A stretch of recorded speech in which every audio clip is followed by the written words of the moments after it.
My dad said, "It's just not the right time for me and my kids to come for Christmas." Those exact words, spoken without hesitation, without warmth. His voice was firm, almost mechanical, like he'd rehearsed it. I remember holding the phone in disbelief, my youngest tugging at my sweater, asking if Grandpa was excited to see them. I swallowed hard and lied. "Of course he is, sweetheart." But he wasn't, at least not enough. I told myself there must be a reason. Maybe the flu was going around, maybe the house was under renovation, or they needed a quiet holiday. Something reasonable. Something that didn't feel like rejection. My dad had always been blunt, but this felt different. It felt personal. But I still try to rationalize it, because that's what children of subtle neglect do.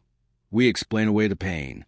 When I told the kids we wouldn't be going to Grandma and Grandpa's this year, my daughter cried.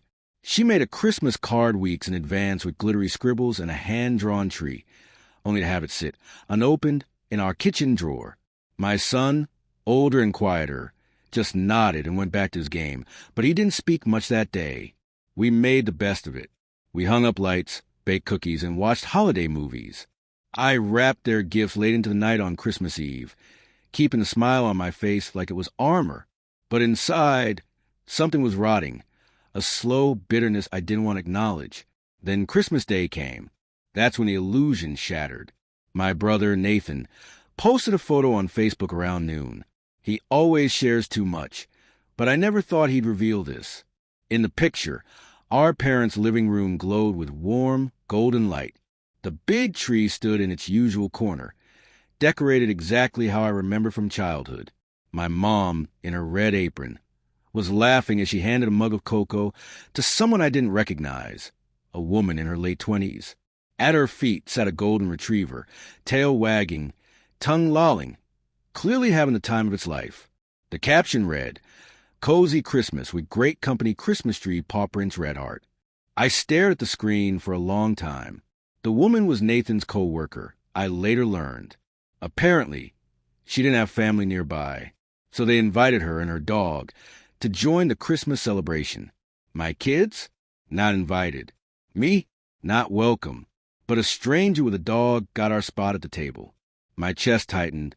I looked at the picture again, scanning for something that made it make sense. Maybe it was an old photo. Maybe they just visited briefly. But no, there was the new rug Mom had talked about in October. The same ornaments the kids made years ago, now hanging proudly on the tree, even though they weren't there to see them. I felt something in me snap. I went upstairs, opened the closet, and pulled out the gifts I had bought for everyone in that house. The sweater, I got Dad in his favorite shade of navy. The hand-painted mug my daughter made for Grandma. The personalized calendar with photos of the kids growing up through the year. Every single one wrapped with care. Every one purchased with love. And they had told us it wasn't the right time. I laid them all out on the bed. Took a photo. Just one. No caption. No message. Just the image. Then I sent it to the family group chat and put my phone face down. 5 minutes later, the call started. My mother's name flashed across the screen. Again and again, 24 times in a row. I didn't answer a single one. I sat there, staring at the gifts on the bed, listening to the silence of a house that should have been full of laughter. My kids were in the living room watching a movie, unaware of the storm brewing just one room away. That night, my brother finally messaged me directly. He said, "I didn't know they told you not to come. I thought you were just busy or staying local. I'm sorry." I didn't respond. What could I even say? Later, a long text came from my mom. It was full of excuses. We didn't want to overwhelm the house with too many people. We thought it would be easier on the kids not to travel. Nathan's friend didn't have anywhere else to go. It wasn't personal. Not personal.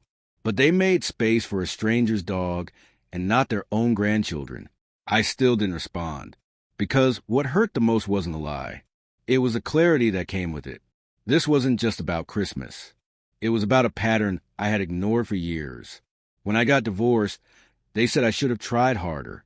When I took on a second job to support the kids, they said I made poor choices. Every struggle I faced was somehow my fault, And every time I showed strength, they diminished it. But that Christmas made something inside me finally break free. The need to be accepted, the need to be included, the need to explain myself. I stopped calling. I stopped chasing. I focused on my children, who, despite everything, still believe in the magic of family, because I made sure they did. It's been almost a year. My parents sent cards for birthdays, small gifts in the mail, but no real apology ever came. Just silence wrapped in politeness. And I've learned to be okay with that. Because this story isn't about the betrayal of being left out. It's about finally seeing the truth that sometimes the people we long to be loved by the most are the ones least capable of giving it. And that doesn't make us unworthy. It makes us free. This year, we're not waiting for an invitation. We're building our own traditions, our own warmth, our own table where no one ever has to wonder if they belong.